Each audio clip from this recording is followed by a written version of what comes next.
The fall of the Scythians marked the end of an era for horse warriors who never dried up in their dominance. Masters who once ruled the endless grasslands of Eurasia for centuries. They were the lords of the bow and arrow, who made Roman, Greek, and Persian armies tremble at the very sound of their horses' hoofbeats approaching. With an exquisite golden culture and a warrior society that recognized no borders, they built no stone cities. They built an empire on horseback. Who were they? Here is how the Scythians fell, undone by nothing more than the rise of a new generation of horse-riding peoples and a transformation in warfare tactics that finally stripped their nomadic way of life of its power.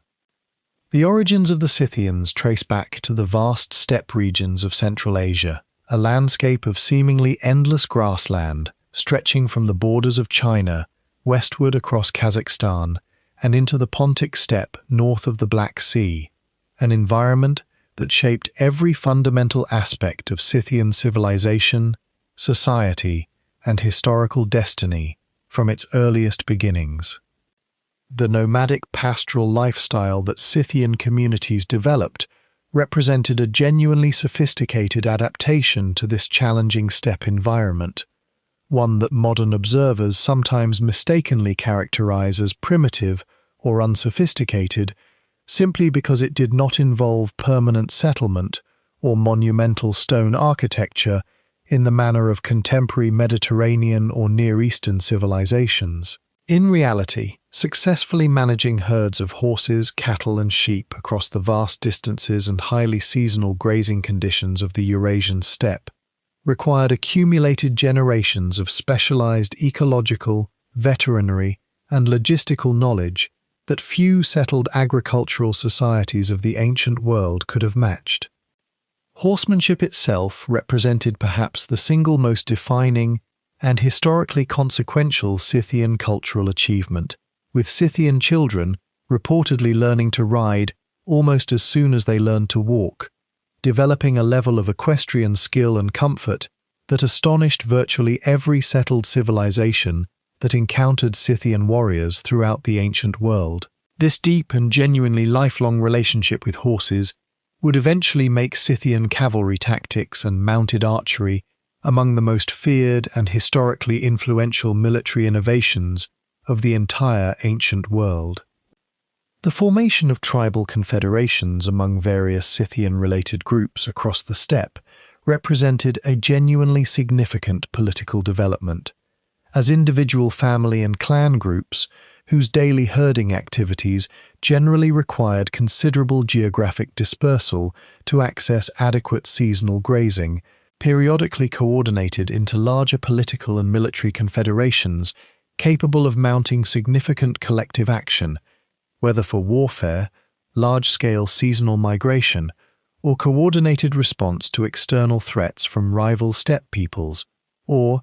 eventually, the settled civilizations bordering the steppe's southern and western edges.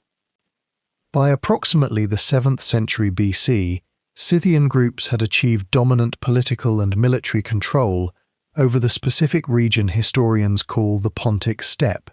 the grasslands stretching along the northern coast of the Black Sea in what is now southern Ukraine and southern Russia, establishing what would become the historical and geographic heartland of Scythian civilization for the following several centuries of their historically significant and culturally distinctive presence throughout this crucial region connecting the broader Eurasian steppe to the classical Mediterranean world. The specific origins of the Scythians within the broader Central Asian steppe remain a subject of genuine, ongoing scholarly research, with linguistic evidence, including the limited surviving Scythian vocabulary preserved through Greek transliteration and personal and place names recorded in ancient sources,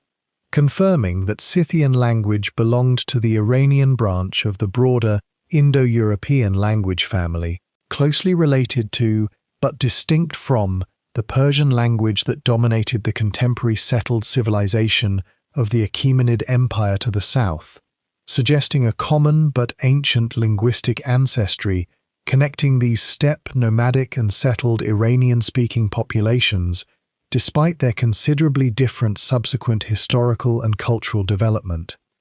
Herodotus himself, whose ethnographic account we will examine in greater detail in a subsequent episode, records several different Scythian and Greek origin traditions regarding the ultimate ancestral source of the Scythian people, including mythological accounts involving divine ancestry and heroic founding figures, though modern historians generally treat these specific mythological traditions as reflecting genuine Scythian cultural self-understanding and religious tradition rather than literal historical fact,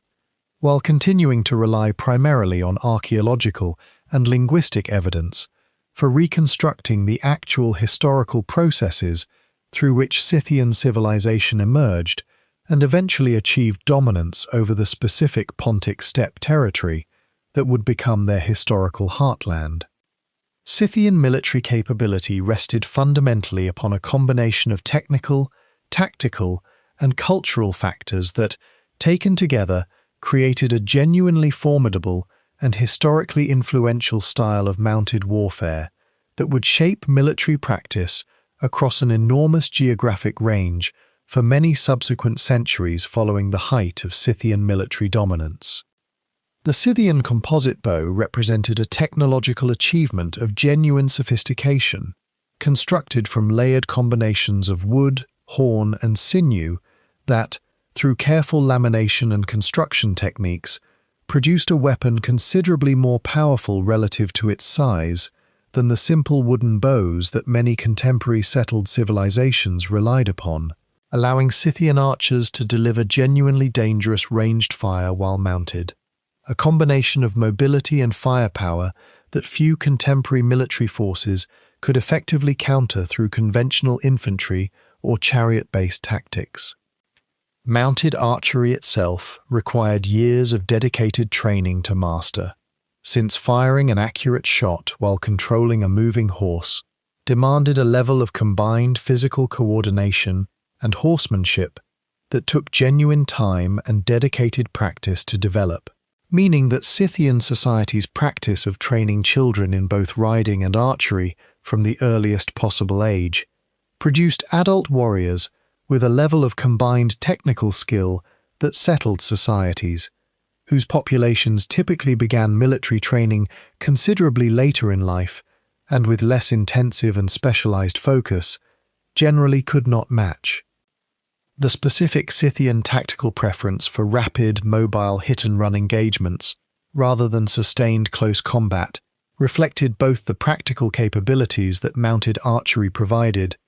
and a broader strategic logic well suited to the vast geographic scale of steppe warfare, with Scythian forces able to strike quickly, inflict casualties through concentrated archery fire, and then withdraw before enemy forces could effectively close to engage in decisive close combat,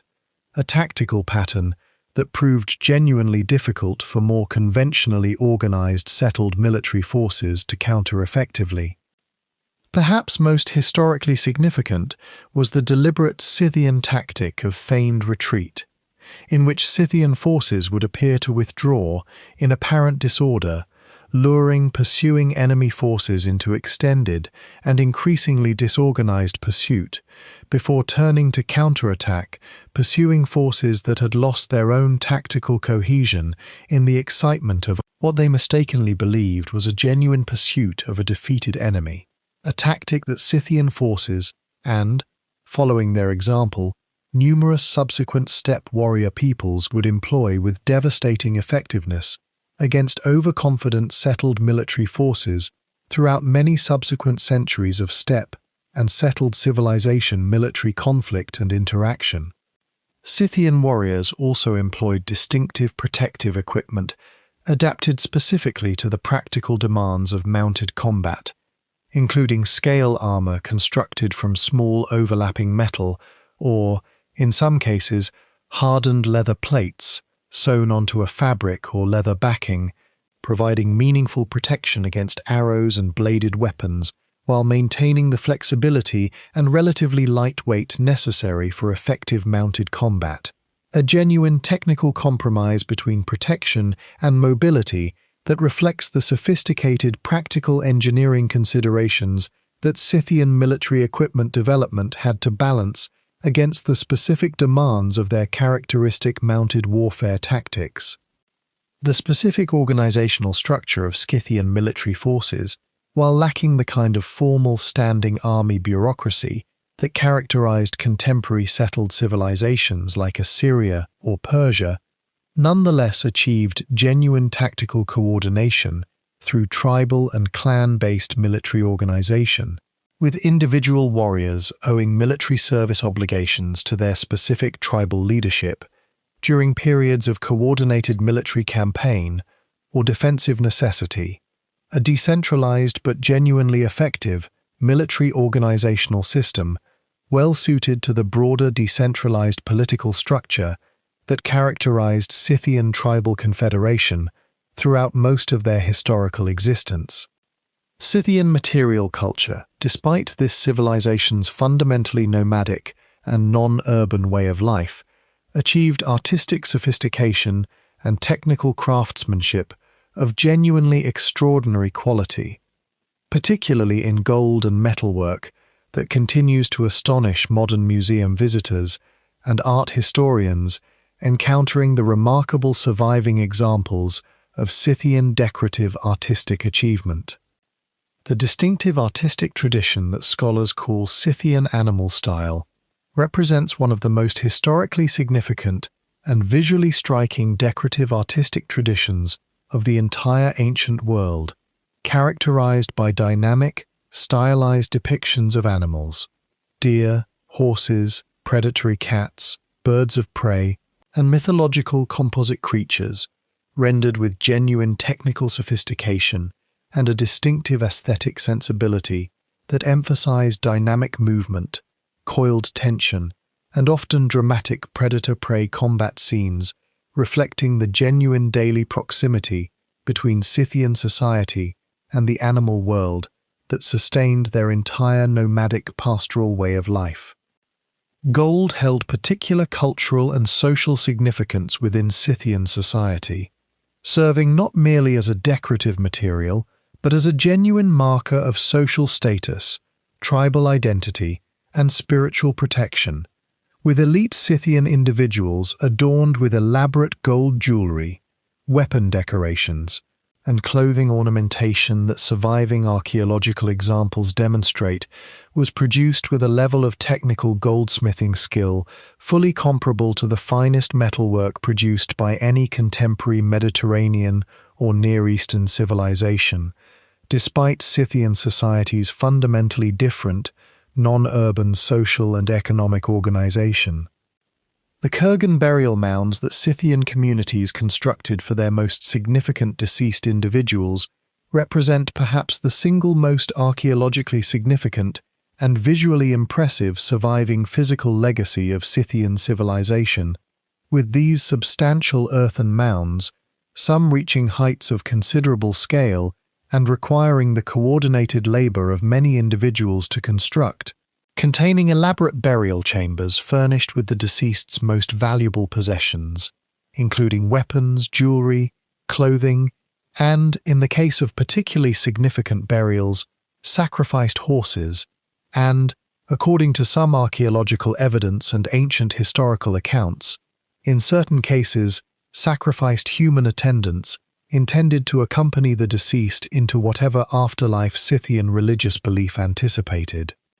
The extensive trade networks connecting Scythian territory to both the broader Eurasian steppe and, crucially, the Greek colonial cities established along the Black Sea coast facilitated significant cultural and material exchange, with Scythian gold, furs, and agricultural products flowing outward through these trade connections, while Greek wine, ceramics, and various luxury goods flowed into Scythian territory, creating a genuinely significant pattern of cross-cultural material and artistic exchange and mutual influence that shaped Scythian material culture throughout the height of their historical prominence and prosperity. The specific technical craftsmanship that Scythian and Greek goldsmiths working for Scythian elite clientele achieved deserves particular appreciation, with surviving objects including elaborate ceremonial pectorals, weapon sheaths, and personal ornaments demonstrating sophisticated techniques, including fine granulation, filigree work, and detailed figural relief that required genuine specialized technical training and artistic skill to produce, with some of the most famous surviving examples, including the remarkable Scythian gold pectoral discovered in the Tovsta Mohyla kurgan in Ukraine, depicting detailed scenes of daily pastoral life alongside the more common animal-style decorative motifs, providing invaluable direct visual evidence for reconstructing specific aspects of Scythian daily life and material culture that textual sources alone could never adequately convey. The sheer scale of some Scythian royal kurgan burials, requiring the movement of literally thousands of cubic meters of earth to construct the final mound structure, represents a genuinely significant investment of coordinated labor that only a reasonably sophisticated and hierarchically organized society could have mobilized, providing important indirect evidence for the genuine scale of social organization and political authority that Scythian elite leadership commanded. Despite the fundamentally nomadic and non-urban character of Scythian civilization more broadly throughout the height of their historical prominence and regional dominance, the Persian Empire's attempted conquest of Scythian territory under King Darius the Great around 513 BC represents one of the most historically significant and, from the Persian perspective, genuinely humiliating military failures of the entire ancient Near Eastern world, providing a dramatic early demonstration of the specific strategic challenges that settled, conventionally organized military powers faced when attempting direct conquest of nomadic steppe civilizations. Darius assembled what ancient sources describe as a genuinely massive military force, crossing into Scythian territory north of the Danube River, with the explicit intention of achieving decisive military conquest and subjugation of the Scythian tribes. Following the same pattern of systematic territorial conquest that had allowed Persian imperial expansion to successfully subjugate numerous other ancient Near Eastern civilizations and kingdoms throughout the preceding decades of sustained Achaemenid Persian imperial expansion and consolidation, the Scythians, rather than offering the kind of decisive pitched battle that Darius's military planning had apparently anticipated, and that Persian military doctrine was specifically designed to exploit, instead employed a genuinely sophisticated scorched earth strategy, systematically withdrawing before the advancing Persian forces while destroying wells, burning grazing land, and removing anything of practical military or logistical value that pursuing Persian forces might otherwise have utilized, gradually exhausting Persian military capability and morale through this sustained campaign of strategic frustration rather than direct military confrontation. This Scythian strategy proved devastatingly effective, as Persian forces found themselves increasingly unable to locate and engage Scythian military forces in the kind of decisive battle that could produce a clear military resolution to the campaign, while simultaneously facing increasing logistical difficulty maintaining their own extended supply lines across unfamiliar and increasingly hostile steppe territory, eventually forcing Darius to abandon his campaign and withdraw his forces without having achieved anything resembling the decisive conquest that had originally motivated this substantial Persian military undertaking. The historical and psychological significance of this Persian military failure extended well beyond the immediate campaign itself, establishing a lasting reputation for Scythian military capability and strategic sophistication that would influence how subsequent settled civilizations, including eventually both Greek and Roman military and political thinking, understood and approached the genuine challenges of confronting nomadic steppe warrior societies.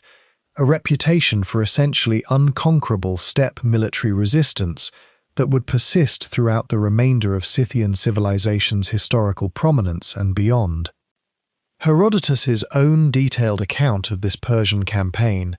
which represents our single most comprehensive ancient textual source for these specific events, describes several distinct Scythian tribal groups coordinating their response to the Persian invasion, despite what Herodotus indicates were genuine underlying political divisions and rivalries between these different Scythian groups, suggesting that the shared external threat that Darius's invasion represented proved sufficient to generate at least temporary and tactically effective political and military coordination among what was, in more normal circumstances, a considerably more politically fragmented collection of independent tribal groups, rather than any kind of permanently unified, centralized Scythian political authority. The specific geographic scope of Darius's campaign, which according to Herodotus's account extended Persian forces deep into Scythian territory across considerable distances before the cumulative effects of Scythian strategic frustration tactics finally forced Persian withdrawal, illustrates both the genuine logistical capability that the Achaemenid Persian military system had developed for sustained campaigning across considerable distances, and, simultaneously, the practical limits that even this sophisticated logistical capability faced when confronting an enemy that refused to provide the kind of decisive military engagement that Persian strategic planning and military doctrine had been specifically designed to achieve and exploit. Despite their reputation for fearsome military capability, Scythian civilization maintained extensive and genuinely mutually beneficial commercial and cultural relationships with the Greek colonial cities that had been established along the northern coast of the Black Sea beginning in the 7th century BC, creating a pattern of sustained cross-cultural contact and exchange that significantly shaped both Scythian and Greek colonial civilization throughout the following centuries of their shared regional history.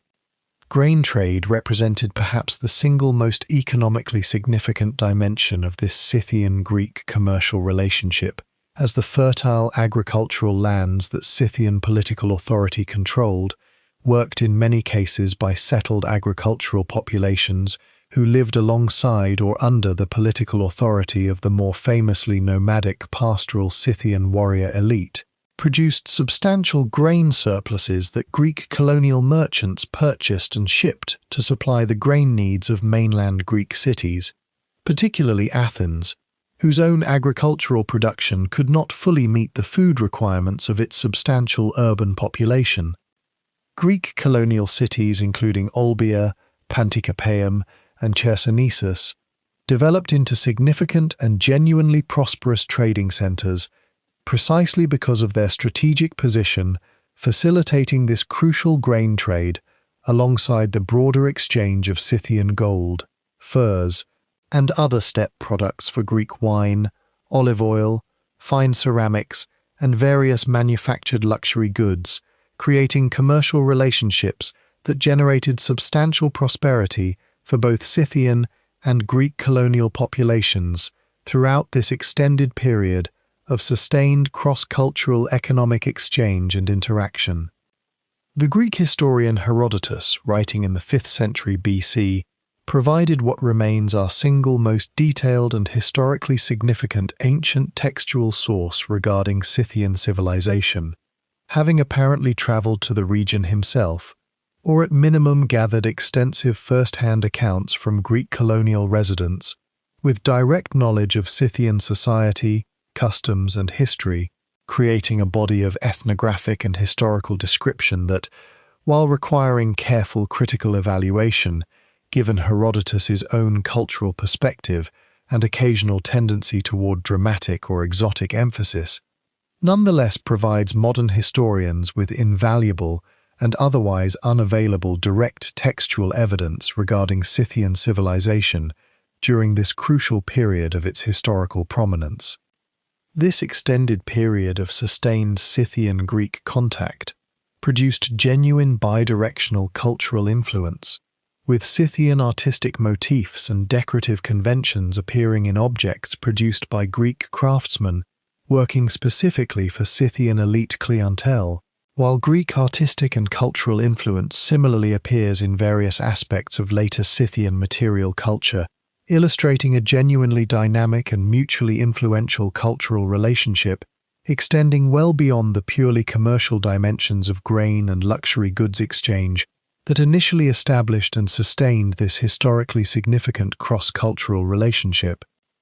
The specific archaeological evidence for this Scythian-Greek trade relationship includes substantial quantities of Greek amphorae,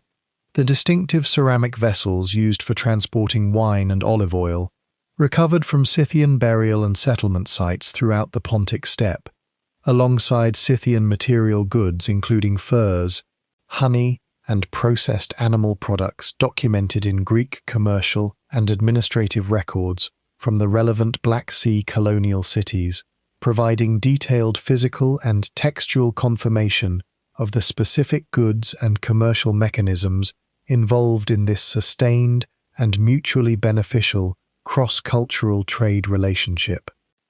The intermarriage and social integration that occurred between Scythian elite families and Greek colonial merchant and political families in certain documented cases further illustrates the genuine depth of this cross-cultural relationship,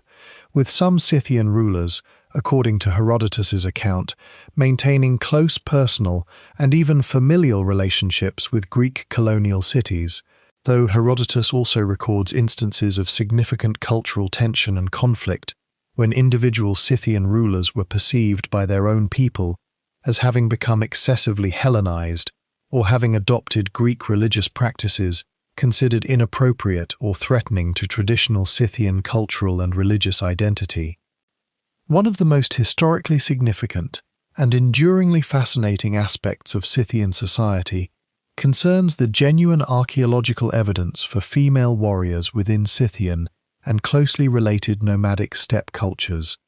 evidence that provides fascinating historical context for understanding the ancient Greek legends regarding the Amazons,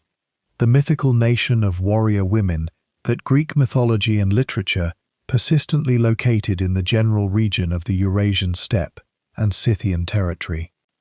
Archaeological excavation of Scythian and related kurgan burial sites has recovered numerous female skeletal remains buried alongside weapons, armor, and other martial equipment typically associated with male warrior burials, alongside skeletal evidence including healed combat injuries and bone development patterns consistent with sustained horseback riding and weapons training, providing genuine physical evidence that at least some Scythian and related steppe women actually participated in combat and martial activities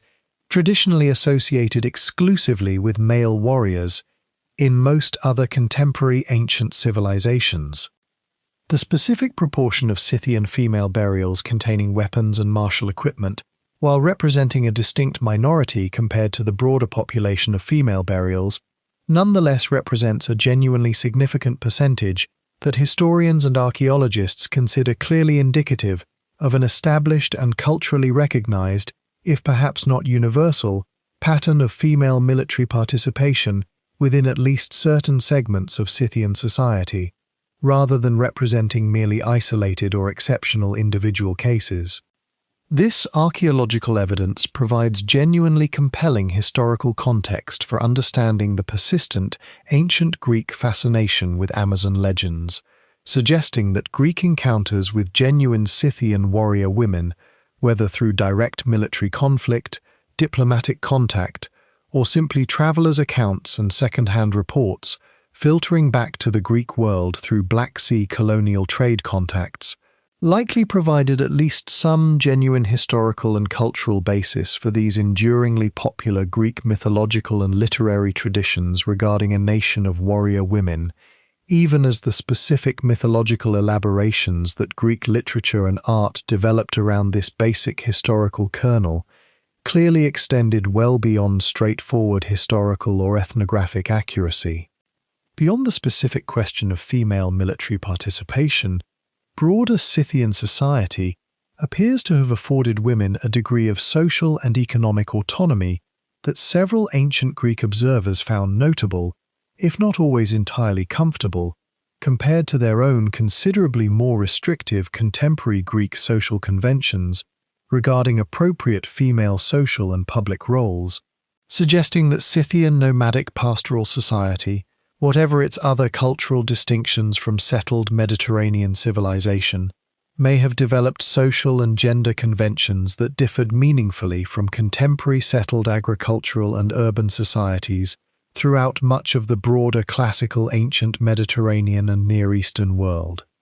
The specific archaeological site, known to modern researchers as the Sarmatian-Scythian frontier region, has produced a particularly striking concentration of these armed female burials,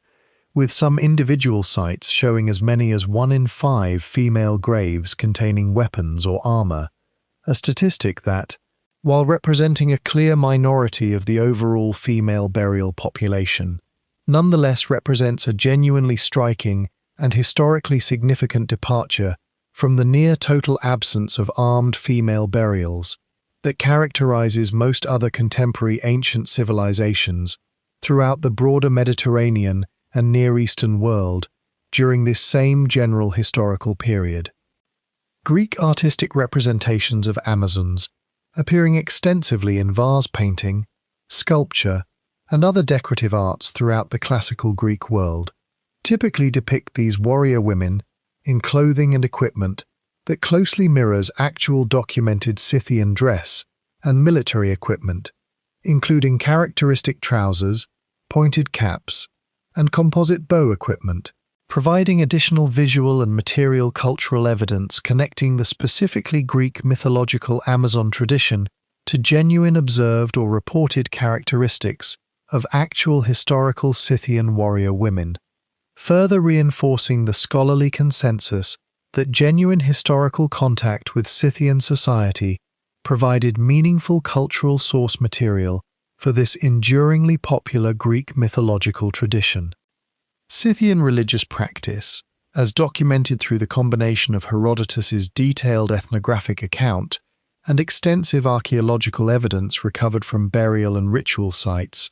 reveals a genuinely sophisticated and culturally distinctive religious tradition centered on a pantheon of deities closely connected to the natural forces and practical concerns that shaped daily Scythian pastoral nomadic existence. Tabete, understood as a goddess of fire, and, by extension, of the hearth and domestic order, occupied a position of particular religious significance within the Scythian pantheon, reflecting the genuine practical importance of fire for warmth, cooking, and protection within the demanding steppe environment, with Herodotus specifically identifying Tabete as holding preeminent status among Scythian deities, a religious emphasis that makes considerable practical sense for a nomadic people whose survival depended so directly on the reliable maintenance of fire across their continuous seasonal movements throughout the challenging steppe environment. Herodotus's account also describes a distinctive Scythian purification ritual involving the burning of hemp seeds within an enclosed tent structure, with participants inhaling the resulting smoke in what Herodotus describes as a genuinely pleasurable ritual experience that Scythian participants apparently found comparable to the pleasure that Greeks derived from wine, providing remarkably direct ancient textual evidence for ritual cannabis use within Scythian religious and social practice, a practice that modern archaeological evidence, including the discovery of cannabis residue in ritual braziers recovered from Scythian burial contexts, has substantially corroborated and confirmed. Horse sacrifice held particular religious and social significance within Scythian ritual practice, with horses sacrificed at significant funerals,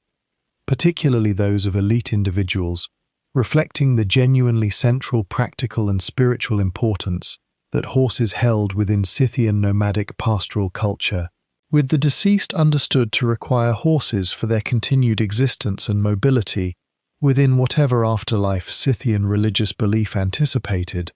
a belief that archaeological evidence from elite kurgan burials, frequently containing multiple sacrificed horses alongside human remains, substantially and dramatically confirms. Broader Scythian religious belief regarding abstract spiritual and cosmic forces, while less completely documented than the specific deities and ritual practices already discussed, appears to have incorporated genuine conceptual sophistication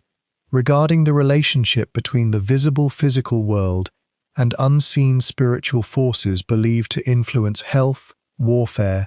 and the broader fortunes of individuals and communities,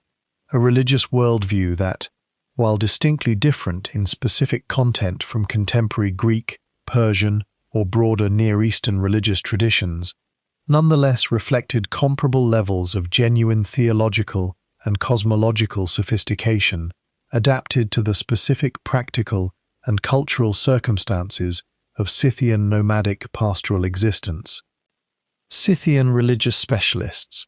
whom Herodotus describes performing various divinatory and healing functions for their communities, apparently employed techniques including the interpretation of patterns formed by bundles of willow rods, a divinatory practice that Herodotus describes in some specific procedural detail, suggesting that Scythian religious practice included specialized techniques for seeking practical guidance regarding important decisions or uncertain future events, functioning in ways broadly comparable to the divinatory practices that virtually every other ancient civilization this broader podcast series has examined also developed and relied upon for managing the fundamental human uncertainty regarding future events and appropriate courses of action.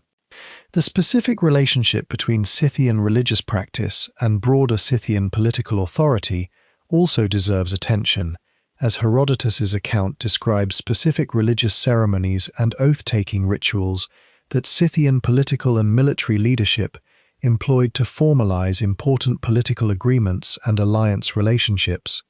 suggesting that religious practice and ritual, as in virtually every other ancient civilization examined throughout this broader podcast series, served important practical political functions extending well beyond purely private, spiritual or devotional purposes, reinforcing social cohesion and political legitimacy through shared ritual practice and collectively recognized religious authority throughout Scythian, tribal, and confederational political life. Beyond their primary historical association with the Pontic Steppe region north of the Black Sea, Scythian groups also achieved significant historical presence and political influence considerably further east and south, extending Scythian political and military activity into direct contact and, at various points, direct conflict and alliance with the major civilizations of the ancient Near East during this crucial period of Scythian historical prominence. Scythian military and political contact with the Assyrian Empire, whose own historical trajectory this broader podcast series has examined in considerable detail, involved periods of both military conflict and, at various points, documented diplomatic alliance and even, according to some ancient sources, dynastic marriage connections between Scythian and Assyrian royal or elite families, illustrating the genuinely significant political and military role that Scythian forces played within the broader and often highly complex political landscape of the ancient Near East during the 7th century BC. Scythian forces participated actively in various regional conflicts throughout the ancient Near East during this period, with ancient sources documenting Scythian military involvement in conflicts affecting the broader Levant and Mesopotamian region, sometimes as independent actors pursuing their own political and military interests, and at other times as allied or mercenary forces supporting the military campaigns of various established regional powers seeking to utilize Scythian cavalry capability for their own specific strategic purposes.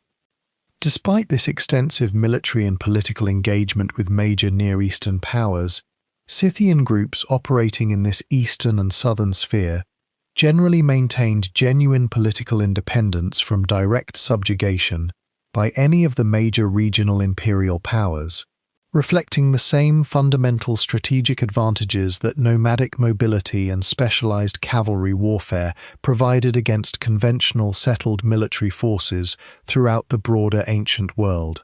allowing Scythian groups to engage selectively in regional conflicts according to their own political calculations, rather than becoming simply subordinate military auxiliaries to any single dominant regional power. This extended period of Scythian political and military engagement with the broader ancient Near East established trade and diplomatic connections that would continue influencing Scythian civilization's broader historical development, contributing to the extensive trade networks connecting the Pontic Steppe heartland to the broader ancient world that we have discussed in previous episodes, while also providing Scythian society with direct exposure to Near Eastern artistic, religious, and political influences that would leave traceable impacts upon subsequent Scythian cultural and material development throughout the following centuries of their continued historical prominence.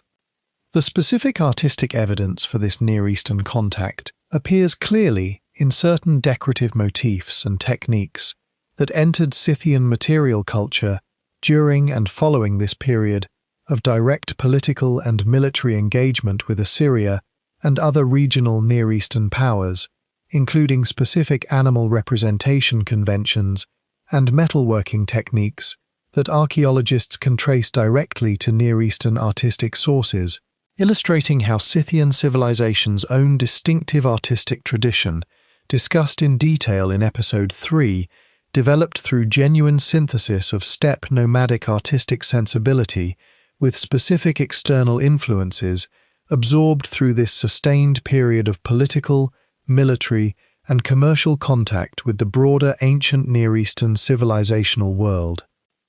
Ancient Near Eastern textual sources, including specific Assyrian royal correspondence and administrative records, provide valuable independent confirmation of Scythian military and political activity throughout this region during the relevant historical period,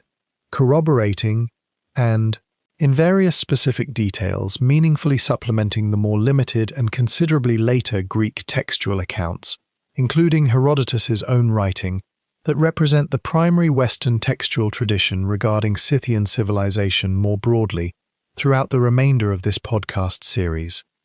Beginning gradually during the 4th and 3rd centuries BC, Scythian political and military dominance over the Pontic Steppe region faced increasing challenge from a related but politically distinct nomadic steppe people known as the Sarmatians, whose gradual westward migration and increasing military capability would eventually prove historically decisive in ending centuries of established Scythian regional dominance. The Sarmatians, culturally and linguistically related to the Scythians as fellow Iranian-speaking steppe nomadic peoples, but representing a politically distinct confederation with their own specific tribal identity and leadership structures, gradually expanded westward from their original territory further east on the Eurasian Steppe, progressively encroaching upon territory that Scythian political and military authority had previously controlled, largely without serious external challenge for many preceding centuries of established regional dominance. This gradual Sarmatian territorial expansion generated sustained military conflict with established Scythian political authority, as Scythian groups found themselves, for the first time in many generations, facing a rival steppe power employing comparable cavalry tactics and mounted archery capability rather than the settled agricultural and urban civilizations that Scythian forces had historically encountered along the steppe's southern and western borders, creating a genuinely different and more evenly matched military challenge than Scythian forces had previously needed to confront throughout their preceding centuries of regional dominance. The specific military and tactical innovations that Sarmatian forces brought to this steppe rivalry, including reportedly heavier cavalry equipment and armor compared to traditional lighter Scythian cavalry tactics, alongside continued mastery of mounted archery techniques comparable to established Scythian capability,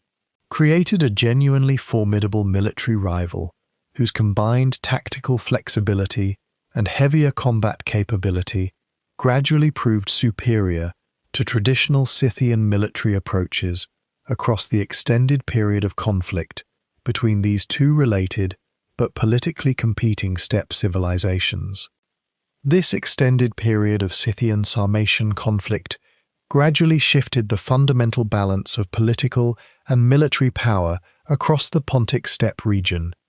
with Scythian territorial control and political authority progressively contracting under sustained Sarmatian military and political pressure throughout the following centuries, setting in motion the broader pattern of Scythian political decline and territorial displacement that would characterize much of the remainder of Scythian civilization's historical trajectory, as covered in the following several episodes of this series. The specific archaeological evidence for this transition, visible in the shifting distribution and characteristic material culture of burial sites across the Pontic Steppe region during this period,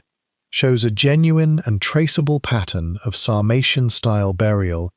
and material culture progressively displacing earlier Scythian-style burial and artifact patterns across increasing portions of the steppe territory, providing physical confirmation of the broader historical narrative of gradual Sarmatian territorial and political expansion at the direct expense of previously established Scythian regional dominance throughout this extended period of steppe political transition. Some Scythian groups, rather than engaging in sustained and increasingly costly military resistance against advancing Sarmatian power,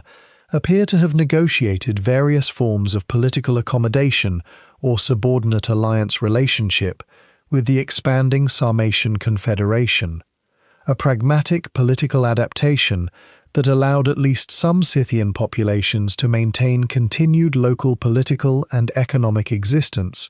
if in an increasingly subordinate position rather than facing complete military displacement or destruction, illustrating the kind of pragmatic political flexibility that steppe nomadic societies frequently employed when confronting shifting patterns of regional power and military capability among their various neighboring and rival political entities. Beyond the direct military pressure that Sarmatian expansion generated, discussed in the previous episode, Scythian civilization simultaneously experienced significant economic decline during this same extended historical period, as fundamental shifts in the broader patterns of ancient Eurasian trade increasingly bypassed or reduced the specific economic advantages that Scythian territorial control over key steppe trade routes had previously provided. The gradual decline of direct Scythian control over portions of the crucial trade routes connecting the Mediterranean world to Central Asia and, eventually, China, routes that would later achieve their most famous historical designation as components of the broader Silk Road trading network, reduced the substantial economic benefits that Scythian political authority had previously derived from taxing and facilitating this valuable long-distance trade activity, as alternative trade routes and, crucially, alternative steppe powers increasingly captured this valuable commercial activity that Scythian territorial control had previously monopolized. The increasing military costs associated with sustained conflict against Sarmatian expansion, discussed in the previous episode, placed genuine additional financial strain on Scythian political and military resources at precisely the historical moment when the underlying economic base that had previously funded Scythian military and political capability was itself experiencing significant contraction, creating a genuinely difficult combination of increasing military costs and decreasing economic resources that compounded the strategic challenges Scythian political authority faced during this extended period of gradual but historically significant civilizational decline. This combination of military and economic pressure generated increasing internal political tension among Scythian tribal leadership, as the traditional confederational political structure that had previously allowed relatively effective coordination of collective political and military action, increasingly struggled to manage the practical challenges of coordinated response to sustained external military pressure combined with genuine internal economic contraction, creating internal political fragmentation that further weakened Scythian collective capacity to respond effectively to the mounting external challenges that this period of historical transition presented. By the final centuries BC, these combined military, economic, and internal political pressures had substantially reduced Scythian territorial control and political influence compared to the height of their earlier historical dominance over the Pontic Steppe region,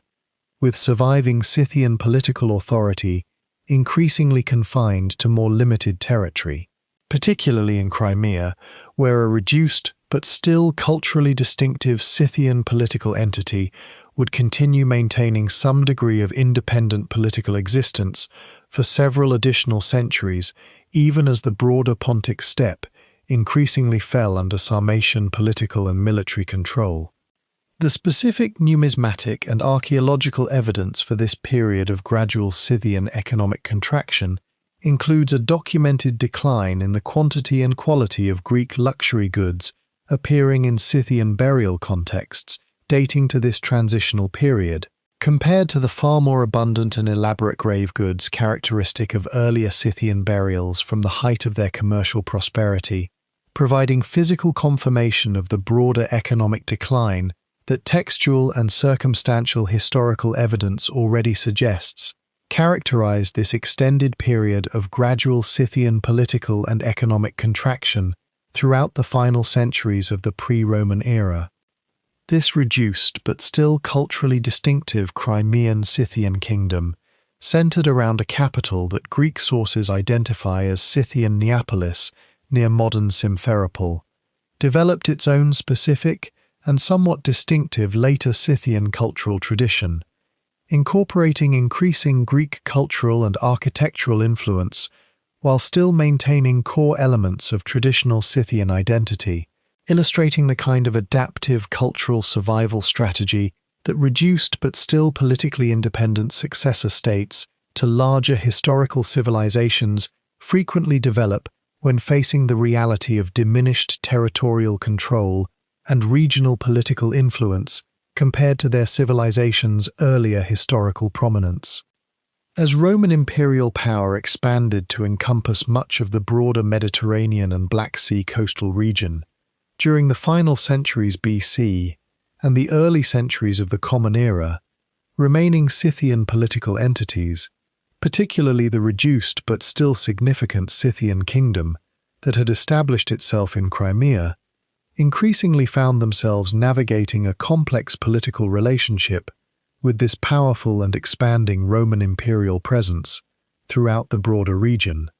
Roman political and military influence extended throughout much of the Black Sea coastal region through a combination of direct territorial control and, more commonly regarding the specific Scythian territories under consideration, indirect political influence exercised through alliance relationships and diplomatic pressure applied to formerly independent local kingdoms and political entities, including the Crimean Scythian kingdom, which increasingly operated within a political framework substantially shaped by broader Roman imperial strategic interests throughout this extended period of Roman regional dominance. This extended period of political interaction with Roman imperial power, alongside continued contact with the Greek cultural and commercial influence that had shaped Scythian civilization for many previous centuries, as discussed in Episode 5, generated increasing cultural assimilation and, eventually, genuine ethnic and cultural blending between the specifically Scythian population and various other peoples throughout the broader Black Sea regional population, gradually eroding the distinct and clearly separate Scythian ethnic and cultural identity that had characterized this civilization throughout its earlier centuries of independent regional political and military dominance. Roman military organization and tactical practice also increasingly influenced the military forces that remaining Scythian political entities maintained, with Roman-style military equipment, organizational structures, and even specific tactical conventions appearing in the archaeological and historical record of later Scythian military forces, reflecting the broader pattern of cultural and practical influence that sustained proximity to, and political interaction with, the dominant regional Roman imperial power, inevitably generated among the smaller and increasingly less independently powerful political entities operating within Rome's broader regional sphere of influence throughout this extended historical period. This combination of political subordination to broader Roman regional strategic interests, cultural assimilation through sustained contact with both Roman and continuing Greek cultural influence, and the practical military and political limitations that reduced Scythian territorial control imposed following the earlier Sarmatian conflicts discussed in previous episodes collectively continued eroding distinct Scythian political and cultural identity throughout this extended period of the early Roman imperial era, setting the stage for the final and historically decisive challenges to continued Scythian political existence that the following episodes of this series will examine in detail. Beginning in the 3rd century AD, the arrival of Germanic Gothic tribes migrating into the Black Sea region from their earlier territories further north and west represented the final and, ultimately, historically decisive external military and political challenge to whatever remained of independent Scythian political authority throughout this crucial region of the ancient world. Gothic tribal groups, whose own historical migration patterns reflected the broader movement of various Germanic peoples across the European continent, during this period of significant demographic and political transformation throughout the broader ancient world, progressively established increasing military and political dominance throughout the Black Sea coastal region, directly challenging and eventually substantially displacing the remaining Scythian and closely related Sarmatian political authority that had previously controlled this strategically and economically significant territory. The specific military conflicts between Gothic forces and the remaining Scythian political entities, including the previously discussed Crimean Scythian kingdom, proved genuinely decisive in ending whatever remained of independent Scythian political authority throughout the region, with Gothic military forces achieving significant victories that progressively eliminated organized Scythian political and military resistance throughout the following decades of sustained Gothic territorial expansion and consolidation throughout this crucial Black Sea coastal region.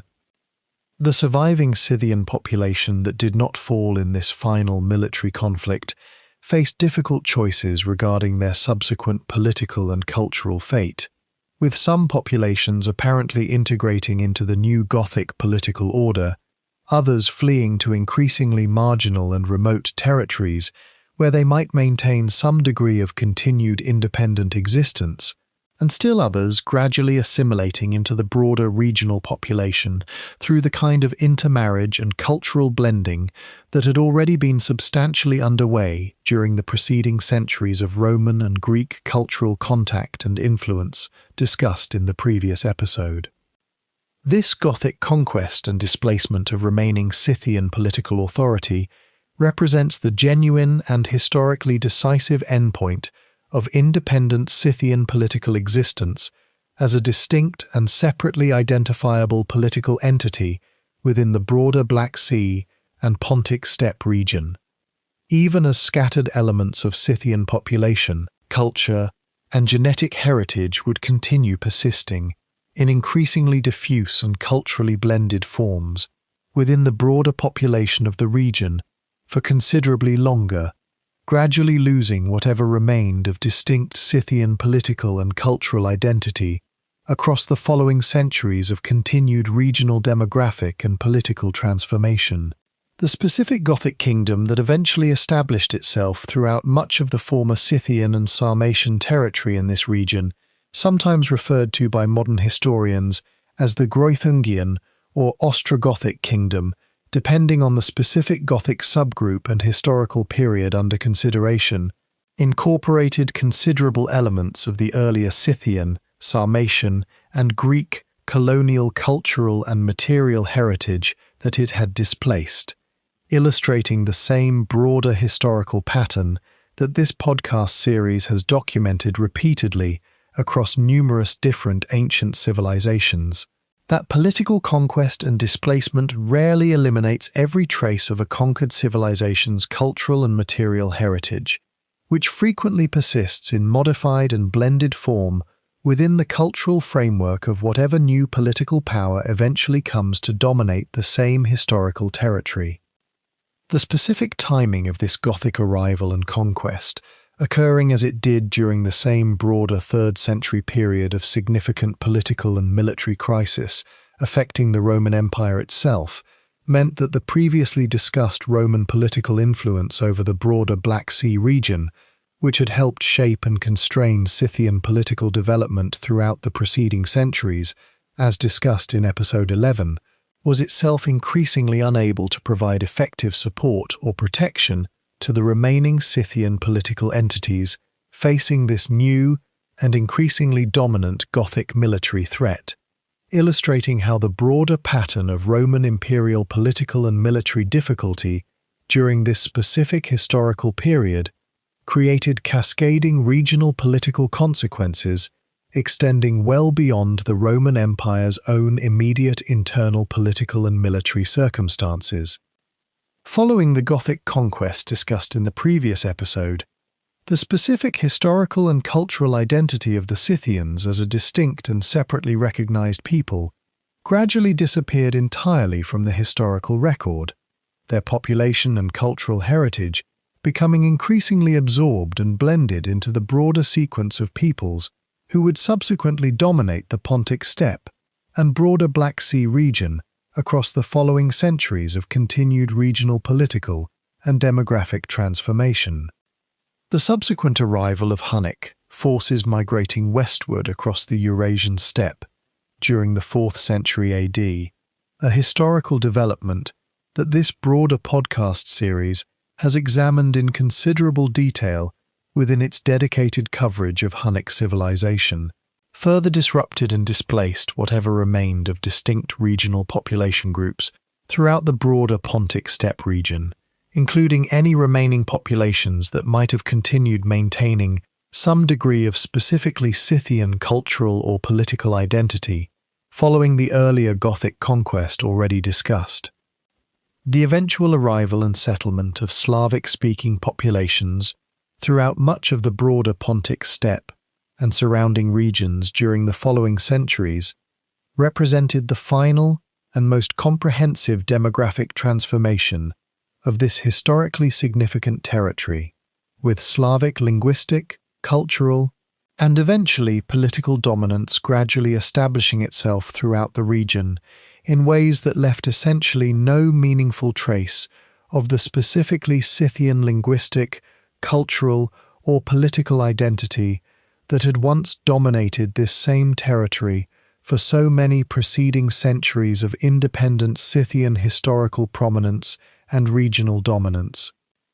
By the early medieval period, the specific term Scythian had effectively disappeared from active contemporary use as a meaningful ethnic or political designation, surviving only as a somewhat vague and increasingly archaic literary and historical reference that later medieval and even early modern European writers would occasionally apply, often with limited historical precision or accuracy, to various subsequent steppe nomadic peoples who bore no genuine direct historical or ethnic connection to the actual ancient Scythian civilization that this podcast series has examined in detail throughout its preceding episodes.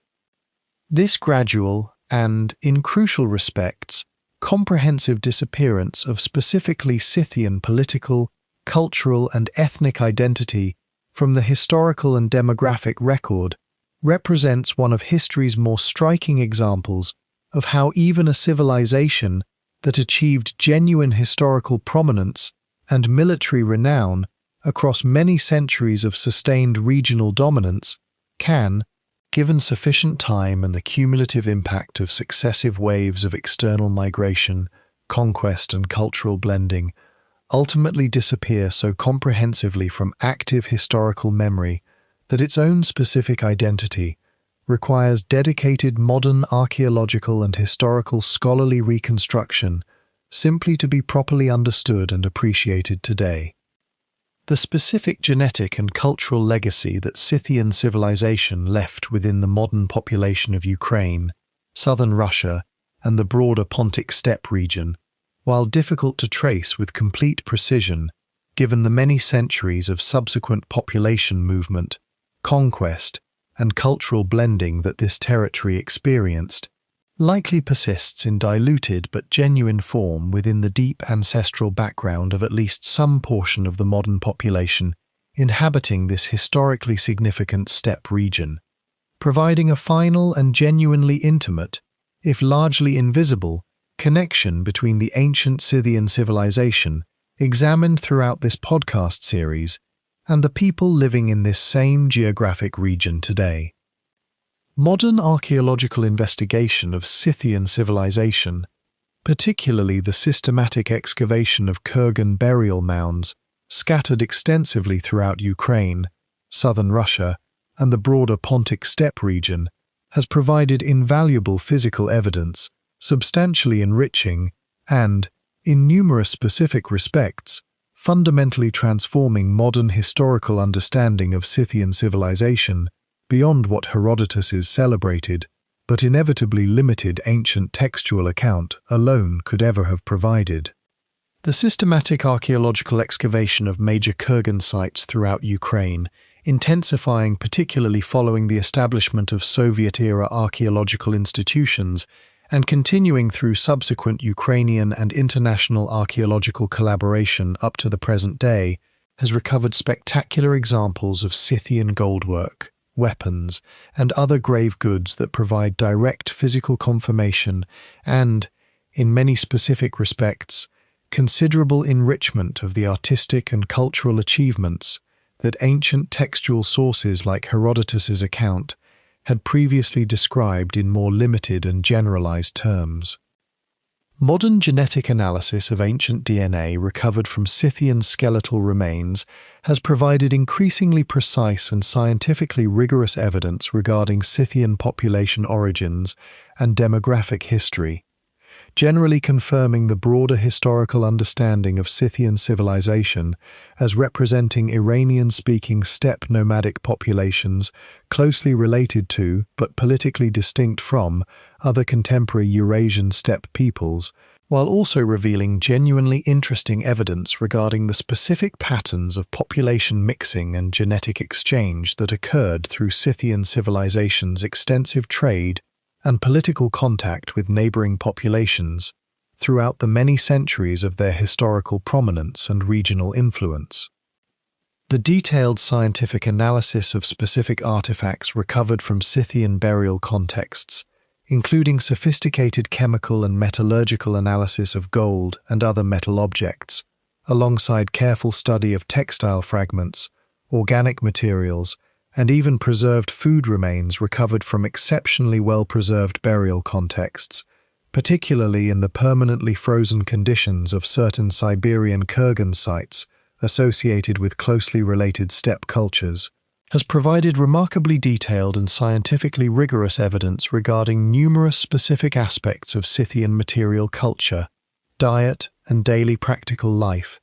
that considerably enriches and refines the broader historical picture that ancient textual sources alone could never have provided with comparable scientific precision and specific technical detail.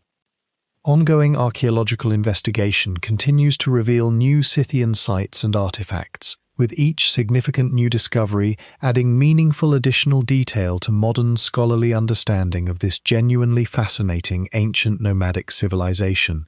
Even as ongoing political instability in portions of the region where key Scythian archaeological sites are located has, in recent years, created genuine additional challenges and risks for the continued preservation and scholarly study of this irreplaceable archaeological heritage, a contemporary concern that underscores the ongoing vulnerability of even well-documented ancient historical sites to modern political and military circumstances, entirely disconnected from the ancient historical civilizations these sites actually represent and preserve.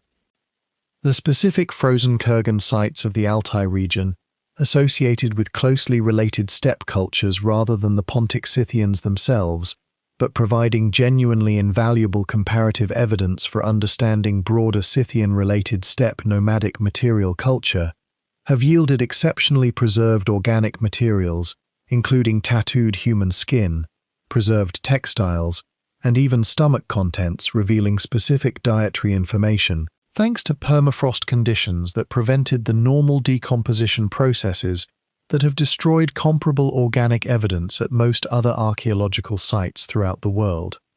providing modern researchers with an unprecedented and genuinely remarkable window into specific practical and artistic aspects of steppe nomadic life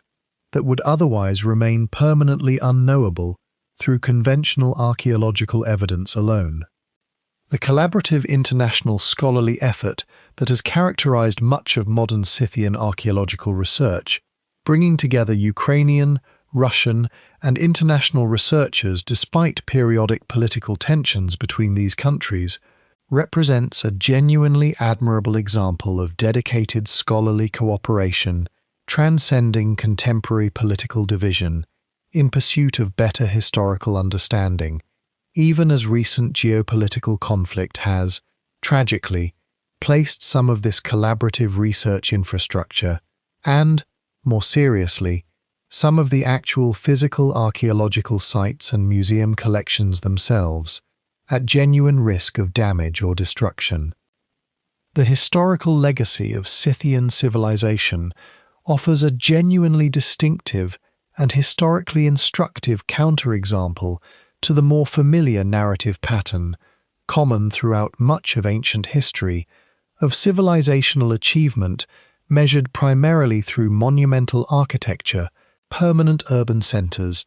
and extensive written textual production, since Scythian civilization achieved genuine and historically significant prominence and influence, while maintaining a fundamentally nomadic, non-urban way of life throughout the many centuries of their historical importance and regional dominance. Consider the full arc of this remarkable and genuinely distinctive historical narrative one final time. A collection of nomadic pastoral peoples who mastered horsemanship and mounted archery to a degree that made their military capability feared throughout the ancient world.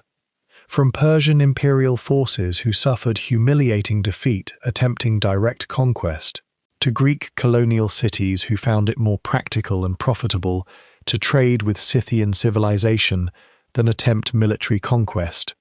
to the broader Near Eastern political world where Scythian military forces intervened as genuinely independent political actors rather than subordinate auxiliaries to any single dominant regional power. This same civilization, having achieved centuries of essentially unchallenged regional dominance across the vast Pontic Steppe, ultimately found itself progressively displaced not through any single decisive military catastrophe, but through the accumulated pressure of successive waves of new steppe rivals. First the Sarmatians, then indirect political subordination to expanding Roman imperial influence, and finally the arrival of Gothic conquerors, each wave further eroding Scythian political independence and distinct cultural identity, until, within a few additional centuries of continued demographic transformation through Hunnic disruption and eventual Slavic settlement, the specifically Scythian identity that had once dominated this vast steppe region disappeared so comprehensively that modern historical and archaeological reconstruction remains the only means of properly understanding and appreciating this civilization's genuine historical significance and achievement. The broader historical lessons that Scythian civilization's remarkable rise and gradual, multi-stage decline continue to offer extend well beyond simple observations regarding this specific ancient nomadic civilization's particular historical trajectory. The Scythian experience illustrates with genuine clarity how military and political dominance, however genuinely impressive and historically influential during its height, ultimately depends upon maintaining specific tactical and strategic advantages that rival powers, given sufficient time and their own independent military and technological development, will eventually match or exceed, meaning that even civilizations that achieve genuinely unprecedented military capability during their historical prime cannot assume permanent strategic advantage against future rivals who will inevitably develop their own comparable or superior military and political capabilities across subsequent generations of continued historical development and military innovation. Modern museum visitors encountering the spectacular golden artifacts that Ukrainian and international archaeological excavation has recovered from Scythian kurgan burial sites encounter physical evidence of a civilization that, despite building no permanent cities and leaving no extensive written textual tradition of its own, nonetheless achieved genuine and historically significant artistic, military, and cultural accomplishment across many centuries of sustained regional prominence throughout one of the ancient world's most historically significant and strategically important geographic regions. The Scythians built their empire not from stone and mortar but from horseflesh and sinew, from the accumulated skill of mounted archery passed from parent to child across countless generations, and from a genuinely sophisticated understanding of how to thrive within one of history's most demanding, yet potentially rewarding environments. That their empire has vanished so completely that its recovery requires careful modern archaeological reconstruction is, perhaps, simply the final and fitting testament to a civilization that always understood, better than most, how thoroughly even the most impressive human achievements eventually return to the same endless grassland from which they originally emerged. Consider what this specific historical trajectory teaches about the fundamentally different ways that civilizations can achieve and lose historical prominence. Unlike Assyria, whose story this same podcast series examined in a previous episode, Scythian decline did not arrive through the sudden and dramatic burning of a single great capital city, because Scythian civilization never concentrated its identity, its wealth, or its political authority within any single vulnerable urban center in the first place. Instead, Scythian decline arrived gradually, almost imperceptibly, through the accumulated pressure of successive rival powers, shifting trade patterns, and the slow but relentless demographic transformation of an entire vast region, a pattern of decline genuinely distinctive to civilizations whose fundamental strength lay in mobility and adaptability, rather than fixed monumental achievement. This distinction matters for understanding not just Scythian history specifically, but the broader history of nomadic steppe civilizations more generally, a pattern that would repeat itself with variations across many subsequent centuries as new steppe confederations, Sarmatians, Huns, various Turkic peoples, and eventually the Mongols, would each achieve their own periods of dominance before eventually giving way to new rivals, employing comparable but incrementally refined tactics and strategic approaches. The Scythians were neither the first nor the last people to build genuine civilizational achievement upon the back of a horse rather than the foundation of a city wall, but they were among the earliest to leave behind enough archaeological and textual evidence for modern historians to reconstruct this remarkable and genuinely distinctive pattern of steppe civilizational rise and fall in meaningful historical detail. The gold that Scythian craftsmen once shaped into leaping deer and coiled predators still gleams today behind museum glass in Kiev, in London, in New York, and in numerous other collections around the world, having outlasted the empire, the language, and the very ethnic identity of the people who created it by well over 2,000 years. In this respect, the Scythians achieved something genuinely remarkable despite the ultimate disappearance of their political and cultural independence. They created objects of such enduring beauty and craftsmanship that these physical remnants continue speaking to modern audiences across the vast gulf of centuries, telling us not through written words, which the Scythians themselves rarely if ever produced, but through worked gold, carved bone, and the silent testimony of kurgan burial mounds, that this civilization of horse-riding steppe warriors possessed a genuine artistic sensibility, a sophisticated spiritual worldview, and a way of life fully as rich and fully as worthy of historical memory as any of the settled, city-building civilizations that so often dominate our conventional understanding of what ancient historical achievement actually looked like.